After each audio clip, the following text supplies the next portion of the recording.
come just to put this live shiur on. It's now 5 o'clock in the morning here in Israel, and certainly it's a necessary thing that we needed to do to help everybody that needs some direction in their life.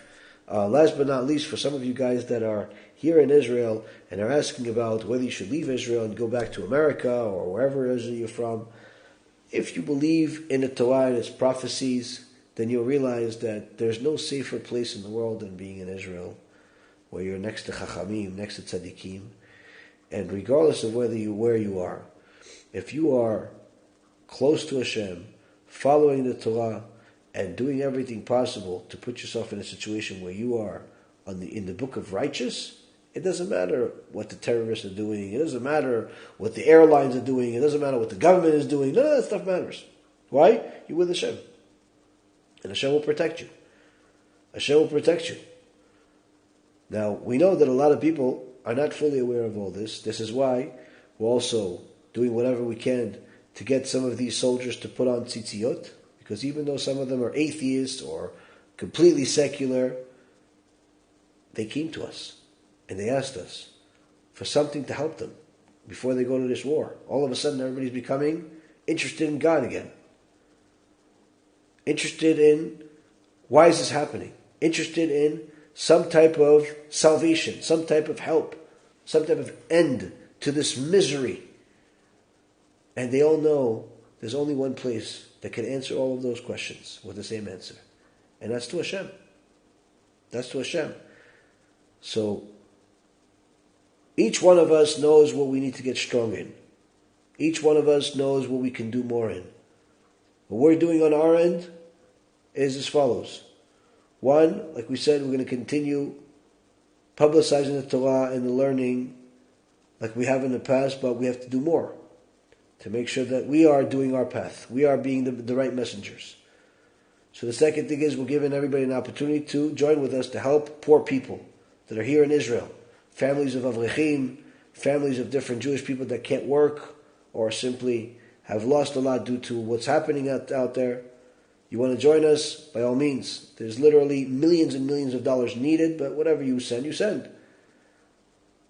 You know already all the videos that we've sent in the past of what we do with the money and how we actually help people with the money rather than line our pockets with them. So anyone that wants to join with us, by all means, you're welcome to. Go to bhchesed.org. bhchesed.org, or you can see it in our groups. This is to help the poor and the needy at time of need. We're also here to help the soldiers. Help the soldiers get spiritual protection so they have the opportunity to come home and do Teshuva. So we already contacted, or have been in contact with several people that are managing a platoon of soldiers, large group of soldiers, medium group of soldiers, small group of soldiers, and they're all asking us for tzitziot. Now, the tzitziot have to have special specifications, colors, and so on. It's not the regular tzitzit you buy from the store, but nonetheless, we're going to do our best to meet their demands, however much it is. If it's 1,000, if it's 2,000, if it's 5,000 tzitziot, if it's, however much it is, we're going to try to get them as many tzitziot as we possibly can. Already some of you have sent money to help us with it. There's much more needed. You want to help? By all means. Same campaign is there. That's the second thing we're doing. The third thing that we're doing, which I'm sure is going to make some of you guys very happy, is that we're going to do more shiurim, more lectures. Initially, it's going to be more videos like this. Once things calm down, we could perhaps do a live lecture in front of a crowd. We're going to make an event, a local event here in our kollel.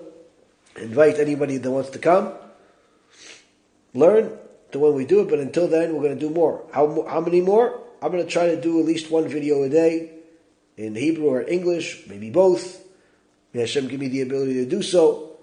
Perhaps it'll be the same time, maybe earlier, whatever I can. I'm going to try to do something to give you guys an update, to give you guys some more Torah, to give you guys some more chizuk, to give you guys more direction, to make the right decisions. Because right now, Am Yisrael is in terrible need of guidance and direction.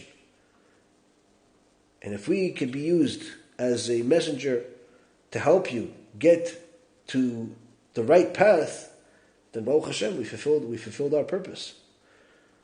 So even though it's much harder, and as you can see, obviously I'm tired, and it's 5 o'clock in the morning, and I have to go and start praying in a little bit, already for morning shachrit, but I'm doing it now because I know that most of the people that watch me are in the States, where it's 7 hours behind. For you guys, it's a typical night.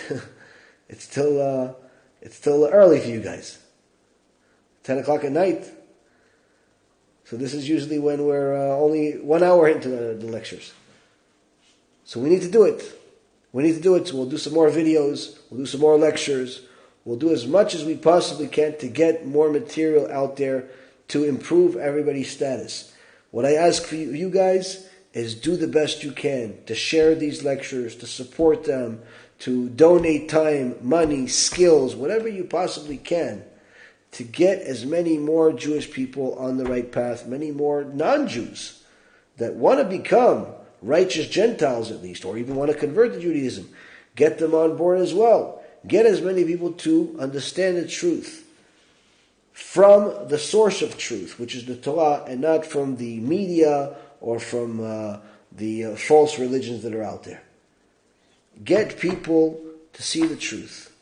And Bezat Hashem, this commitment from all of us, I think, is going to help. Certainly I have to take on even more studying of Torah and many, many other things, but at the very least, these first few things are certainly things that affect all of you directly. And of course, Bezat Hashem, I'm going to do even more than that, but that perhaps I'll share at other times. So, take this opportunity to get closer to HaKadosh Baruch Hu, to confirm that you and your kids and anyone that you love is on the right path. And Bezat Hashem, HaKadosh Baruch Hu will bless every single one of you that's doing it with a lot of success, with a lot of koach, a lot of strength to overcome the obstacles, and also the protection that every single one of us needs against the enemy, the spiritual enemies, the physical enemies, and anyone in between the two. So Hashem protect us from them, so we can go on the right path. And Bezat Hashem, when we finally see the salvation in front of our eyes, we're going to have tears of joy to say, Ishtabach Shemo La'ad. Thank you, HaKadosh Baruch Hu. Thank you, HaKadosh Baruch Hu, for giving me the merit, giving me the opportunity to be alive at this time when your name is finally. I've heard enough. New arrival screams echoing through the hallway to know that this ain't good. Once they pass them through the infierno, they don't come back. It's enough to make you go crazy. Do not think we fear you, Spirit.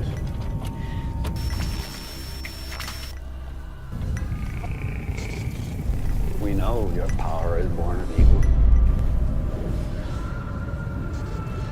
This is your last night in the land of the living. You understand me, malevolent demon?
Just now, once you cross that threshold, there is only one way out.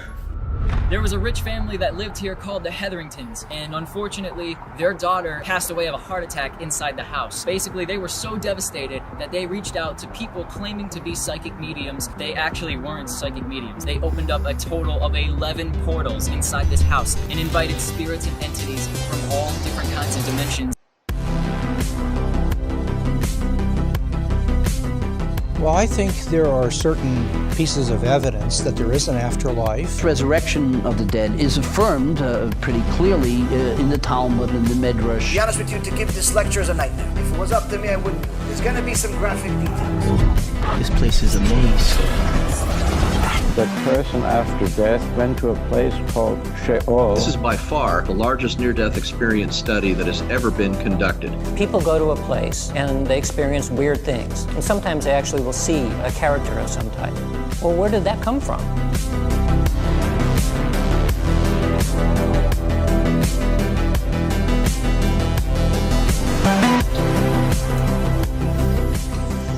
I don't know why that one chain is swinging back there.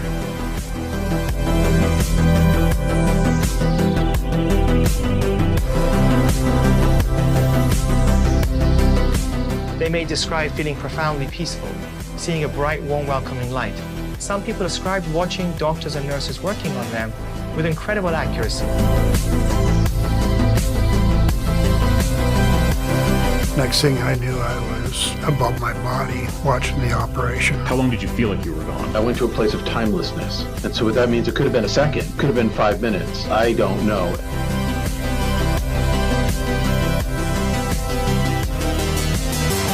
Can you imagine waking up from your sleep and not being able to move? As I'm lying there, I realized that there's an evil presence next to me. Do you believe that angels, demons exist? Holy shit, dude, get out of here! Oh my god, dude! Strange things keep happening, bizarre nightmares, as if I'm on fire. Whoa, what the hell is this? Man, I've got bad chest pain. Satan's Hollow is what it's called, the portal to hell. Some people calling it an eye of fire, while others said it looked like the portal to hell opening up. And the next thing I know, I was outside of my body, looking at my body.